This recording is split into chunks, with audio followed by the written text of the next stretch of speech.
Good morning, everybody. My name is Lydia, and I'm one of the pastors here. And this past summer, it was pretty exciting for me. I got to take some of the West Park teachers down to a teaching conference in California. So, what kind of a sweet gig is that? Hey, you get to teach at West Park School, and then we send you to California for a PD day? That's pretty cool, I think.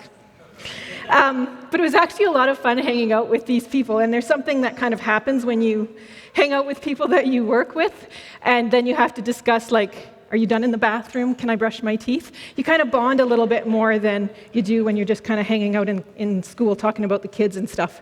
So that was a ton of fun. But one of the things that was pretty funny to me as we went there is we got these name tags from the conference. And the name tags would say, Lydia Stoesz, and then it says Portage La Prairie, MB, CA. That's not funny, I know, but the people in California don't know that CA means Canada. They think CA meant California. So they were trying to figure out this town that they've never heard of Portage La Prairie. So that was a great conversation starter where we're like, no, we're from Canada. And they're like, oh, I thought your accent was so different. Okay. And then they would ask us questions that you normally get when people aren't from where you're from. So what's it like in Canada? Like the entire country, right? And then it's, I think we all behaved ourselves as far as I know, and nobody talked about living in igloos and having a pet moose. So that's good. But what do you say when someone says, where are you from? And you say, I'm from Portage La Prairie. And they say, oh, so tell me about your town. What do you think? What are the things that come to your mind? On that note, what do you say when someone says, so tell me a little bit about yourself? Who would you say you are? If you were to introduce yourself to a complete stranger, what would you say? Hi, my name's Lydia, and I'm what? And when would you say that you became that? So, for me, one of the things I could say is, my name is Lydia, and I'm a mom. I have 2 little kids. They're super cute. But then I think about this. When did I become a mom? So was it the day that my daughter was born? Was it the first day that I felt her move inside my belly? Was it the day when the little stick turned blue? Too much information, I know. Was it the first time that I threw up with morning sickness? Is that when I became a mom? How about when my clothes didn't fit anymore? But what about before that?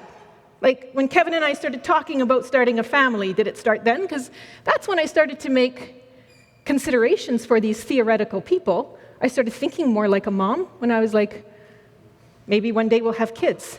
So maybe these are the decisions we should start making as far as what we look for in a house and that sort of thing. And I know that there's definitely a time in my life when I would say I was not a mom, and now I would definitely say I am a mom, but exactly when that happened, I'm not really sure.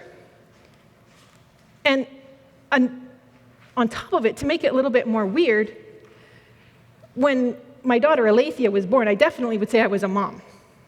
But now that she's 7, and I can't just fix all her problems with a hug or with some food or with a change of diapers, and I have to kind of up my mom game, I kind of feel like maybe I'm more of a mom now than I was when she was first born. And then I think about people like my mom, who's going to be 80 soon, and she was a mom of babies, and then a mom of teenagers, and then a mom of adults, and now she's a grandmother of adults. And so is she more of a mom than I am? Because she's had more experience and because she's had to mother more ages? The truth is that when you become something that is significant, it's a process, and it doesn't happen overnight, ever. And it's also hard to pinpoint when you went from not being that to being that, like a mom or a dad. I remember this one time I was in university, and I had to take this gym class in order to get into the College of Education to become a teacher. And just as a side note, I was totally fine with this gym class because it was in a lecture hall, not in an actual gym. So I'm happy with theoretical phys ed. I did so well in that class, it was awesome. But one of the things that my prof said that really stuck with me, and I think about it often, and especially sometimes when I talk to new teachers now, I kind of say the same type of thing to them. This is what she said to us. Don't wait for your degree or your first job or your first paycheck or even when you get into education before you think of yourself as a teacher. You have to start today, she said to a bunch of us 20-year-olds. From today, you're a role model. So you ride your bike with a helmet because you're now going to live thinking about the kids that you're teaching. You're kind to the servers at the restaurant because maybe they're some of your students or your students' parents. Or you're going to be careful about what you post online because you're now a role model. You're not a student in university, you're now a teacher, and you need to start thinking of yourself as a teacher. And at that moment, I started intentionally thinking of myself that way. It wasn't this fake it till you make it kind of an idea. What it actually was, and I think it's funny that it came from this secular university with this secular professor, but what she was telling us to do is to step into our calling before it feels like a reality. Be who you are before it feels like it.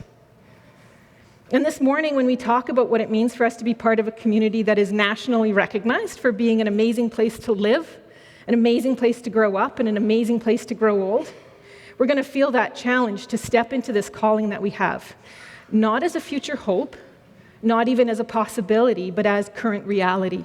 This is now. The people around us are beginning to know that God is moving in our town, and we're going to be recognized as an amazing city to live. This morning, we're going to step into our calling as world changers, as Portage changers, and step into it because it's a reality. It's who we are becoming. It's who we are.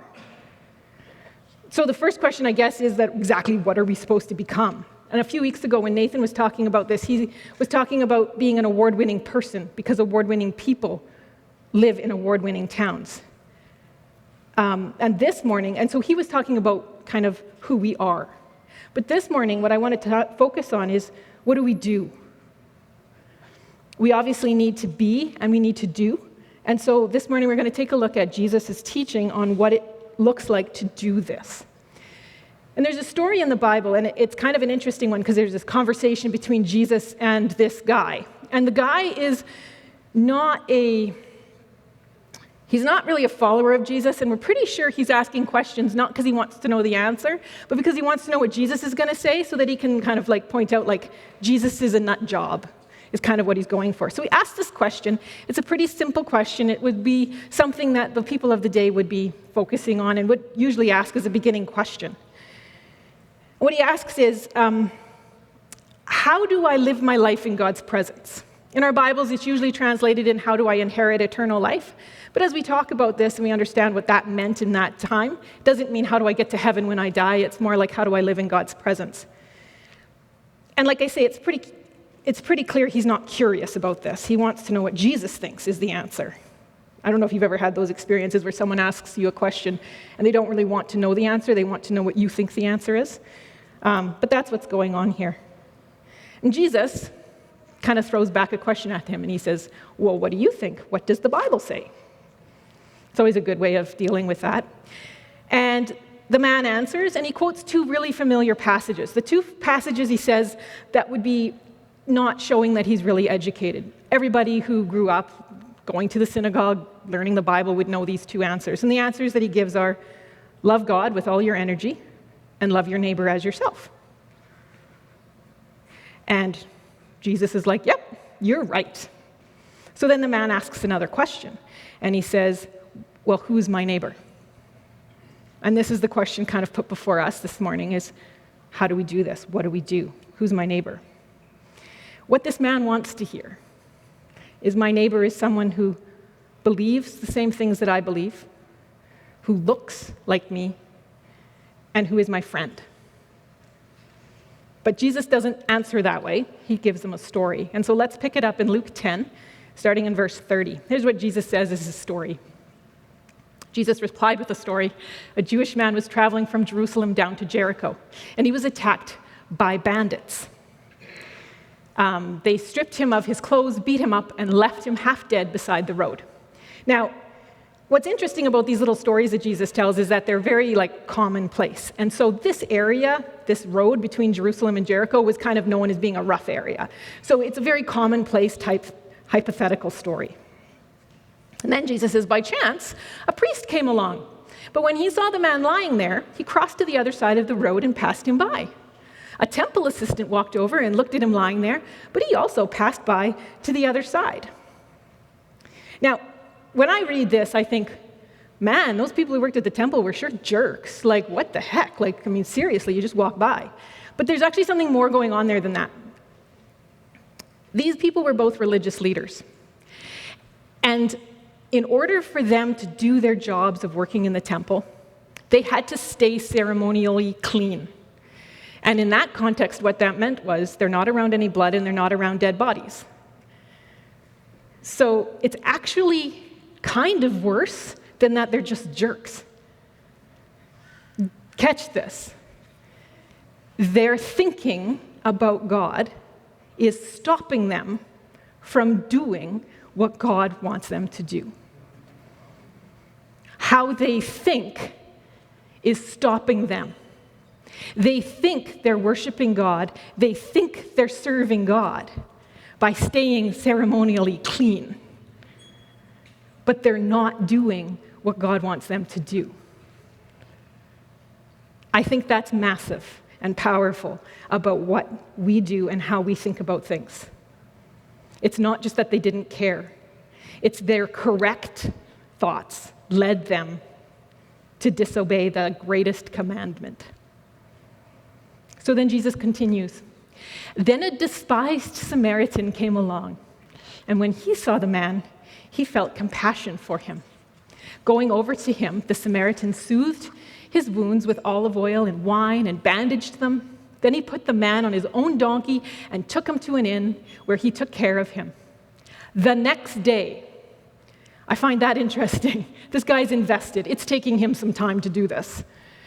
The next day, he handed the innkeeper 2 silver coins, telling him, take care of this man. If his bill runs higher than this, I'll pay you the next time I'm here.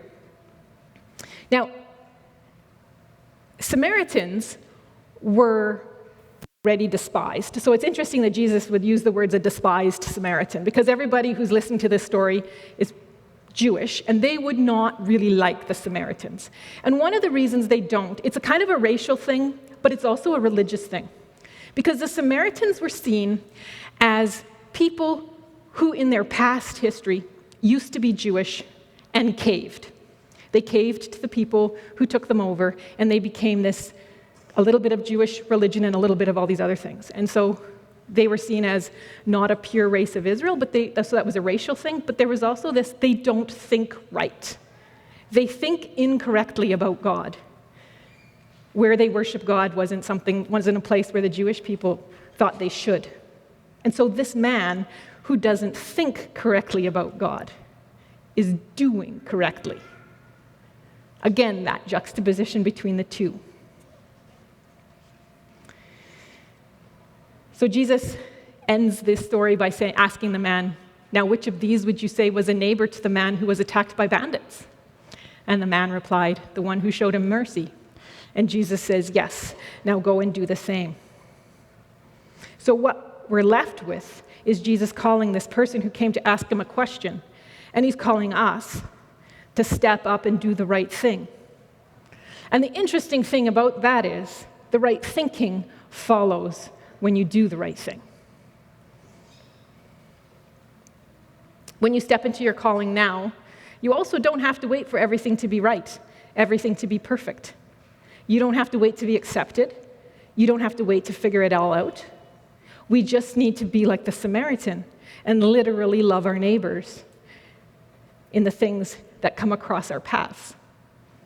Notice in his story, the Samaritan didn't go out looking for someone to be neighborly to. The man was just there. He crossed his path.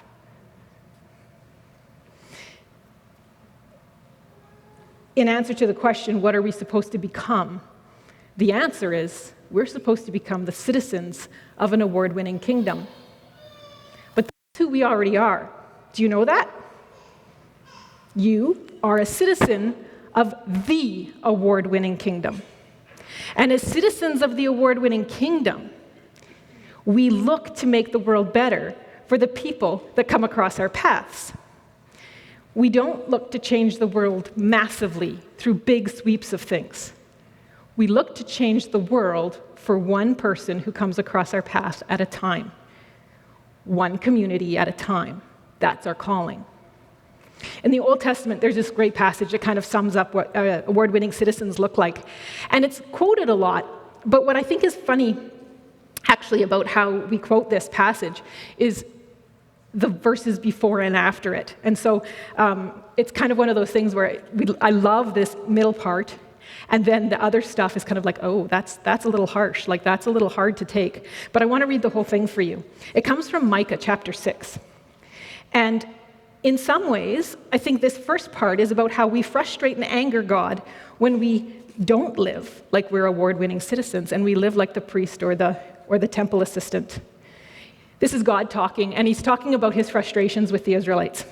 He says, "And now, O mountains," so he's talking to the mountains, "listen to the Lord's complaint. He has a case against his people. He will bring charges against Israel.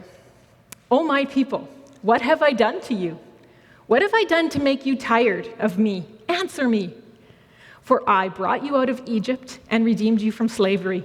I sent Moses, Aaron, and Miriam to help you. Don't you remember, my people, how King Balak of Moab tried to have you cursed and how Balaam, son of Beor, blessed you instead? Remember your journey from Acacia Grove to Gilgal? These are all things that are happening in the Old Testament. When I, the Lord, did everything I could to teach you about my faithfulness." And then he goes on and he talks about what they've done. And he says, and what can we bring to the Lord? And it starts off making sense, and then it just kind of gets a little bit ridiculous. You'll see how it kind of progresses here. Should we bring him burnt offerings? It's fairly a normal way of worshiping God in the Old Testament. Should we bow before God Most High with offerings of yearling calves? Kind of similar there too. Should we offer thousands of rams and 10,000 rivers of olive oil? So now we're getting a little bit ridiculous as far as what can we give God to show him how much we care about him and how much we want to serve him. Should we sacrifice our firstborn children to pay for our sins? So again, we're getting into the absolute obscene now, right? This is not what God has ever asked. And then he says, no, O people, the Lord has told you what is good, and this is what he requires of you. It's not all these other things. It's not all about the thinking of getting it right. It's not all about these practices. What it is this: to do what is right, to love mercy, and to walk humbly with God.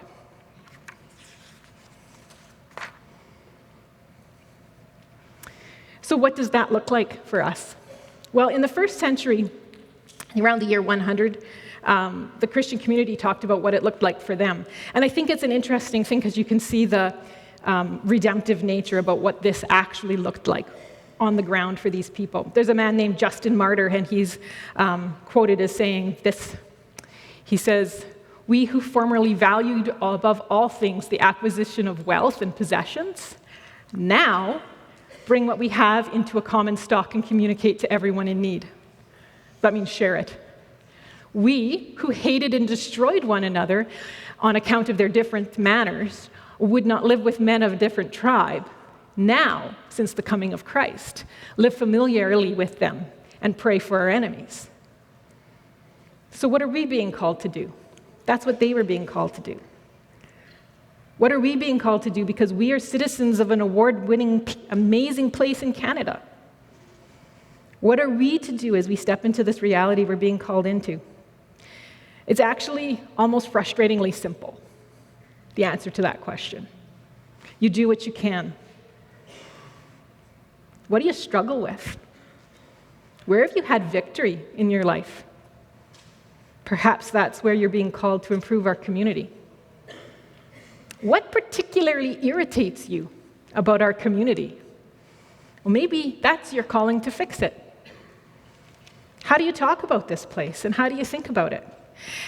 And I'm not for 1 minute suggesting that we pretend that everything is perfect and there's no problems. Because if you don't see the problems, you can't see that there's a solution. So by all means, notice the problem. But are they defeaters, or are they inspiration points for you to make a difference?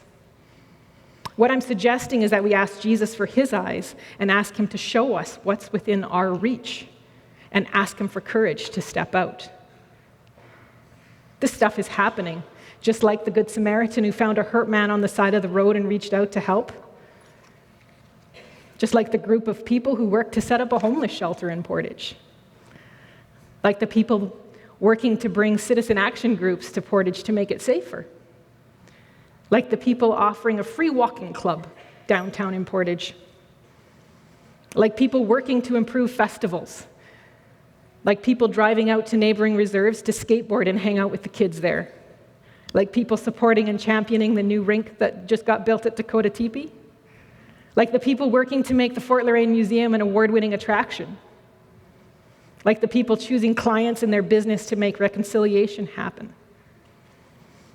Not all these people are from PAC, but all of them are being used by God to bring his kingdom to earth. And the cool thing is that God's just getting started. So the band is going to come back out, and we're going to again sing that song we sang just before, and we're going to declare that God is still doing wonders. He's still moving in Portage, and declare that we are here and we are ready to be used by him to bring about massive change in small increment ways with the things that come across our path. And we're ready to do that right here and right now. Let me tell you what I believe God is doing here. I believe that national attention is growing towards Portage La Prairie. I believe that Portage is going to become the center of a Canadian movement of people understanding that Jesus doesn't ask us to think as much as he asks us to live and encounter the real, living, risen Jesus and actually physically follow him. And in so doing, we become truly God worshipers. I believe that through this movement, businesses will flourish as they treat employees with dignity and respect and reflect the image of God. I believe that families will flourish as we see parents understanding and being empowered to step into their incredible calling of raising up their children to be justice seekers, beauty creators, and community builders. And I believe that through this, crime in Portage will become rare. I believe that through this, hatred and racism will stop as this region of Manitoba becomes known for enjoying all of the diversity of God's creation. I believe that through this, reconciliation will happen, that Portage will lead Canada in Indigenous peoples, and people of every other nation who call Portage home will live in peace and harmony together, experiencing supernatural healing. I believe that citizens of Portage will be truth discerners. I believe that all over Manitoba, communities will be lit up with the light of Jesus emanating from this place.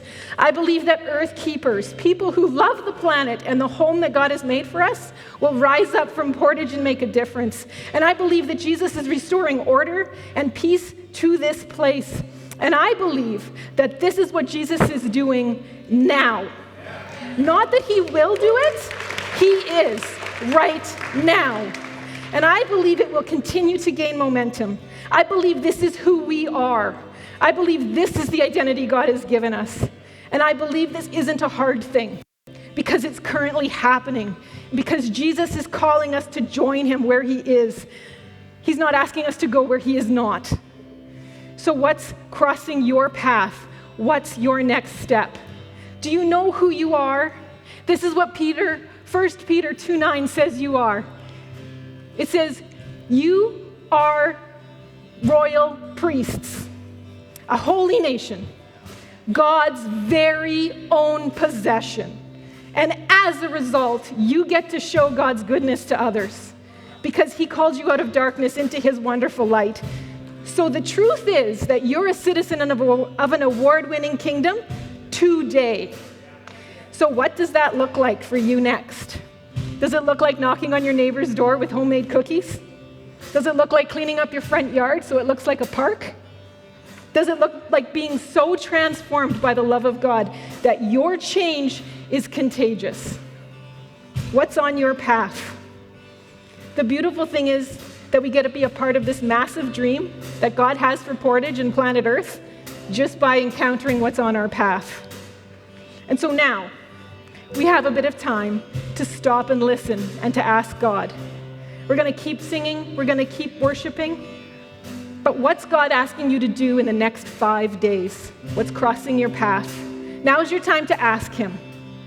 And when something pops into your head, maybe randomly, maybe something you've been thinking about, 2 things to do.